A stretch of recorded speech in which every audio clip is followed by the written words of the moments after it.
कर्ण कुंती का पुत्र था। पांडु के साथ कुंती का विवाह होने से पहले ही इसका जन्म हो चुका था। लोक लज्जा के कारण उसने ये भेद किसी को नहीं बताया और चुपचाप एक पिटारी में रखकर उस शिशु को अश्व नाम की नदी में फेंक दिया था। इसके जन्म की कथा बड़ी विचित्र है। राजा कुंतीभोज ने कुंती को पाल पोस कर बड़ा किया था। राजा के यहाँ एक बार महर्षि दुर्वासा आए, कुंती से उनका बड़ा सत्कार किया और जब तक वे ठहरे उन्हीं की सेवा शुश्रूषा में रही। इसकी इस श्रद्धा भक्ति से प्रसन्न होकर महर्षि ने उसे वार दिया कि वो जिस देवता को मंत्र पढ़कर बुलाएगी वही आ जाएगा और उसको संतान भी प्रदान करेगा। कुंती ने नादानी के कारण महर्षि के वरदान की परीक्षा लेने के लिए सूर्य नारायण का आवाहन किया। 20 उसी क्षण सूर्यदेव वहां आ गए। उन्हीं के सहवास के कारण कुंती के गर्भ से कर्ण का जन्म हुआ। जब पिटारी में रखकर इस शिशु को उसने फेंक दिया तो वह पिटारी बहती हुई आगे पहुंची। वहां अधीर्थ ने कौतूहलवश उसे उठा लिया और खोलकर देख तो उसमें एक जीवित शिशु देखकर वह आश्चर्य करने लगा। अधीर्थ उस शिशु की निरीह अवस्था पर करुणा करके उसे अपने घर ले आया और उसका पालन पोषण करने लगा। उसने उसे अपनी संतान समझा। बालक के शरीर पर कवच कुंडल देखकर उसको और भी अधिक आश्चर्य हुआ और तभी उसे लगा कि वह बालक कोई होनहार राजकुमार है। उसने उसका नाम वसुसेन रखा। वसु का अर्थ है धन। कवच कुंडल रूपी धन उसके पास था। विधाता ने ही उसको इसे दिया था, इसलिए उसका नाम वसुसेन उचित ही था। वसुसेन जब कुछ बड़ा हुआ तो उसने शास्त्रों का अध्ययन करना आरंभ कर दिया। वह सूर्य का उपासक था। प्रातः काल से लेकर संध्या तक वह सूर्य की उपासना ही किया करता था। दानी भी बहुत बड़ा था। उपासना के समय कोई भी आकर उससे जो कुछ भी मांगता वह बिना हिचकिचाए उसको दे देता था। अमूल्य से अमूल्य वस्तु से उसको मोह नहीं था। उसका गौरव तो दानवीर कहलाने में था और अपने कृत्यों से उसने वास्तव में ये सिद्ध भी कर दिया कि वह दानवीर था। उसके समान दानी कौरवों और पांडवों में और कोई नहीं था। उसका परिचय तो हमें उस समय मिलता है जब इंद्र ब्राह्मण का वेश धारण करके उसके पास उसकी अमूल्य निधि कवच कुंडल मांगने गया था। उस समय कर्ण ने देवराज का स्वागत किया था और सहर्ष अपने कवच कुंडल उतार कर दे दिए थे।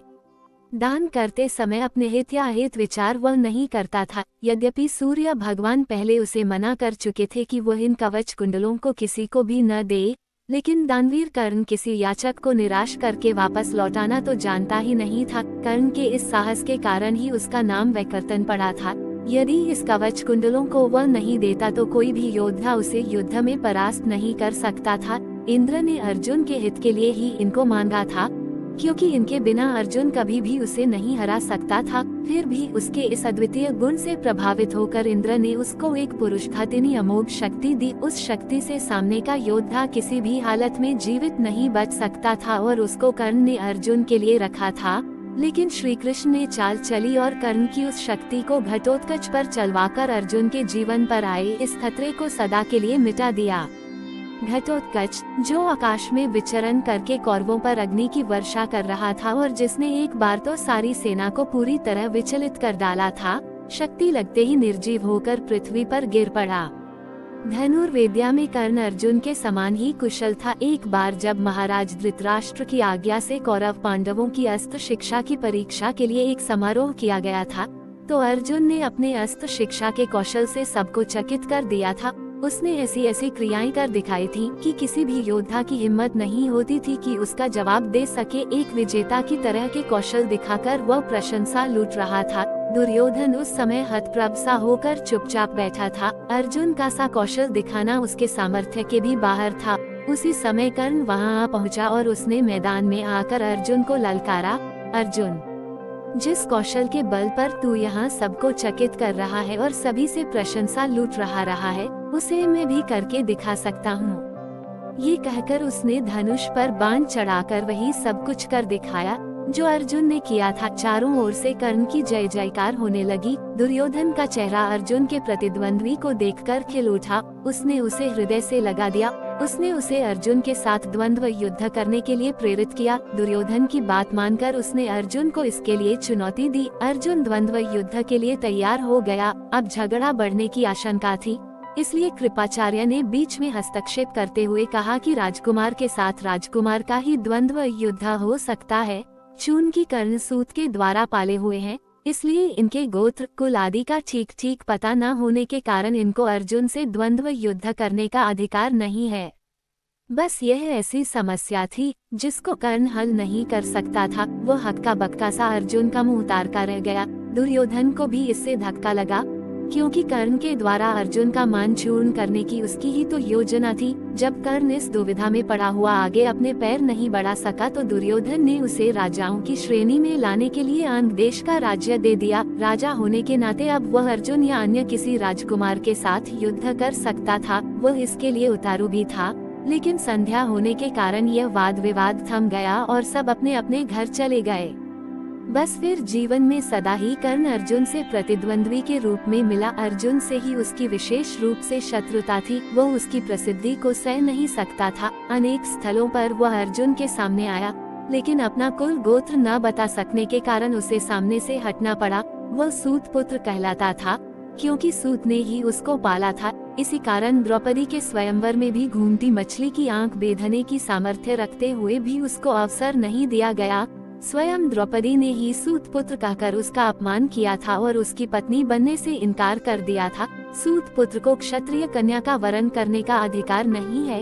ये शब्द शूल की तरह उसके हृदय में चुभ गए थे और वो लहू के घूंट पीकर अपने स्थान पर आ बैठा था। लेकिन द्रौपदी के प्रति उसकी घृणा इतनी बढ़ गई थी कि भरी सभा में दुशासन ने द्रौपदी को नंगा करना चाहा था तो उसने इसका तनिक भी विरोध नहीं किया था, बल्कि द्रौपदी की हंसी उसने लड़ाई थी। जब दुर्योधन के भाई विकर्ण ने कौरवों के इस घृणित व्यवहार की निंदा की थी तो कर्ण ने उससे कहा था, विकर्ण, तुम अपने कुल की हानि करने के लिए पैदा हुए हो। अधर्म अधर्म तुम पुकार रहे हो। द्रौपदी के साथ जो भी व्यवहार किया जा रहा है वह ठीक है। वह दासी है और दासी के ऊपर स्वामी का पूरा अधिकार होता है। ये कहकर उसने द्रौपदी के द्वारा किए अपने अपमान का बदला चुकाया था। उस समय उसका हृदय पत्थर की तरह कठोर हो गया था। जैसे भी बन पड़ा उसने द्रौपदी का अपमान किया, उसे 5 पुरुषों की व्यभिचारिणी स्त्री कहा और हर तरह से उसे धिक्कारा। उस समय प्रतिशोध की आग में जलते हुए उसने उचित अनुचित का विचार बिल्कुल छोड़ दिया। द्रौपदी को नंगी देखने और दिखाने की उसकी इच्छा थी। इससे स्पष्ट होता है कि कर्ण प्रतिशोध की भावना के आगे सत्य, न्याय और धर्म की भावना को पूरी तरह भूल जाता था। यह उसके चरित्र की दुर्बलता ही है। कर्ण स्वभाव से कुटिल भी था। वह दुर्योधन को इसी प्रकार कुचक्र रचने की सलाह दिया करता था जैसी शकुनी देता था। जिस समय जुए में हारकर पांडव वनवास के लिए चले गए और द्वैत वन में वे अपना समय काट रहे थे, उस समय कर्ण और शकुनी की बातों में आकर ही दुर्योधन अपने परिवार के साथ पांडवों को चिढ़ाने के लिए पहुंचा था। लेकिन यहाँ चित्रसेन नामक गंधर्व से इनका सामना हो गया। भीषण युद्ध हुआ। गंधर्व राजा ने अपने पराक्रम से सबको परास्त कर दिया और परिवार सहित सभी को उसने बंदी बना लिया। कर्ण तो अपने प्राण लेकर युद्धस्थल से भाग ही गया था। फिर युधिष्ठिर के कहने और अर्जुन के भी प्रयास करने पर चित्रसेन ने दुर्योधन आदि को मुक्त कर दिया। कर्ण अहंकारी भी बहुत था। उसे अपने पराक्रम पर बड़ा घमंड था और बार बार दुर्योधन को प्रसन्न करने के लिए वह कहा करता था कि वह एक क्षण में ही अर्जुन को मार गिराएगा। इसके लिए भगवान परशुराम द्वारा सिखाए हुए अपने अस्त्र कौशल की दुहाई देता था। यहाँ तक कि भीष्म पितामह, गुरु द्रोणाचार्य आदि के सामने भी वह अपनी शेखी बघारने से बाज नहीं आता था। एक दिन पितामह से न रहा गया। उन्होंने इसे फटकारते हुए कहा, दुरभिमानी कर्ण, व्यर्थ की बात क्यों किया करता है। खांडव दाह के समय श्री कृष्ण और अर्जुन ने जो वीरता प्रकट की थी उसको याद करके तुझे लज्जित होना चाहिए। क्या तू श्री कृष्ण को साधारण व्यक्ति समझता है? वे अपने चक्र से तेरी उस अमोघ शक्ति को खंड खंड कर देंगे। व्यर्थ दंभ करना एक सच्चे वीर का गुण नहीं है। पितामह की यह बात सुनकर कर्ण क्रुद्ध हो उठा और उसने झल्लाकर अपने शस्त्र फेंक दिए और कहा, पितामह ने सभी के सामने मुझे लज्जित किया है। अब तो इनकी मृत्यु हो जाने पर ही मैं अपना पराक्रम दिखाऊंगा। इसी दुराग्रह के कारण जब तक भीष्म पितामह जीवित रहकर युद्ध करते रहे, कर्ण ने युद्ध में हाथ नहीं बटाया। जब उसने सुन लिया कि वे धराशायी हो चुके हैं, उस क्षण प्रसन्न होकर वह दुर्योधन के पक्ष में आकर शत्रु से युद्ध करने लगा। गुरु द्रोण के पश्चात कौरव सेना का तीसरा सेनापति वही था। इस वृतांत से यही स्पष्ट होता है कि वह अत्यधिक क्रोधी स्वभाव का था। सदा अहंकार में उसकी बुद्धि डूबी रहती थी और इस कारण बुद्धिमानों की बातें भी बुरी लगती थी। इसके विपरीत अर्जुन धीर बुद्धि और विनयशील था। इस सब के होते हुए भी कर्ण अपनी बात का धनी था। जो कुछ भी वचन वह दे देता था उससे हटना तो वह जानता ही नहीं था। श्री कृष्ण ने उसे यह बता दिया था कि वो कुंती का ज्येष्ठ पुत्र है और साथ में उन्होंने उससे पांडवों की ओर मिल जाने का आग्रह भी किया था। लेकिन सब कुछ सुनकर भी उसने दुर्योधन के साथ विश्वासघात करना उचित नहीं समझा। श्री कृष्ण ने कहा था, कर्ण, भाइयों के विरुद्ध लड़कर उनको मारने की कामना करना पाप है, इसलिए तुम कौरवों का साथ छोड़कर पांडवों का पक्ष ले लो। युधिष्ठिर तुम्हें अपना अग्रज मानकर अपना जीता हुआ साम्राज्य तुम्हें ही दे देंगे।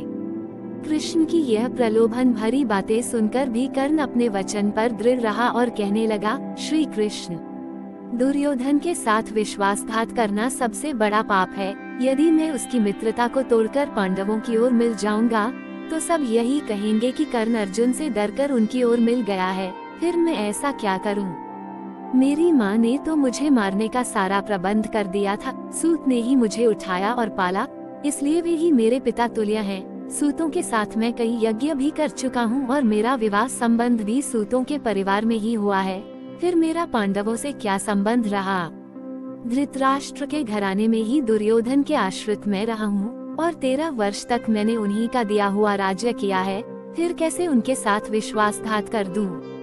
दुर्योधन को मेरे ऊपर पूरा विश्वास है। मेरे कहने से ही तो उसने इस युद्ध को मोल लिया है और अर्जुन के प्रतिद्वंद्वी के रूप में दुर्योधन की आशाएं मेरे ऊपर ही तो लगी हुई हैं। इस परिस्थिति में अपने आश्रयदाता और मित्र दुर्योधन को छोड़कर मैं कभी पांडव पक्ष में नहीं मिल सकता।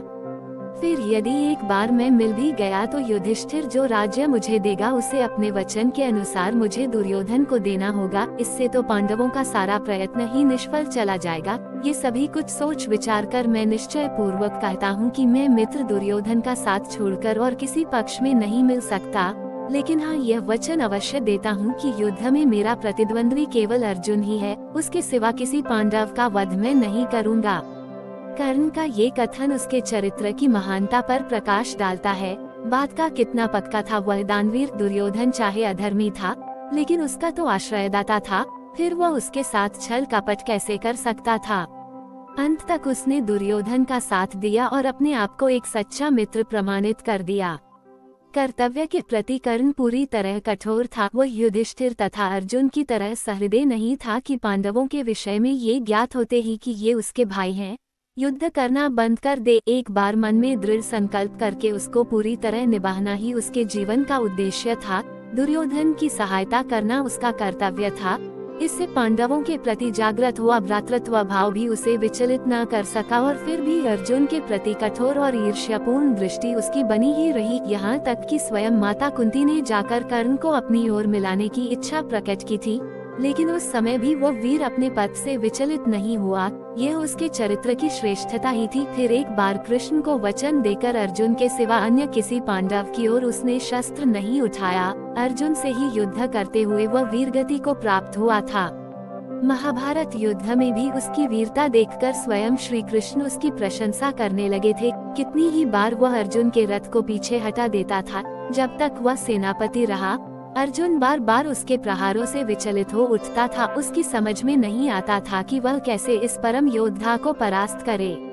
अंत में पूरी तरह निराश होकर उसने कृष्ण की ओर देखा। कर्ण के रथ का पहिया जमीन में धंस गया था। वह उसे निकालने का प्रयत्न कर रहा था।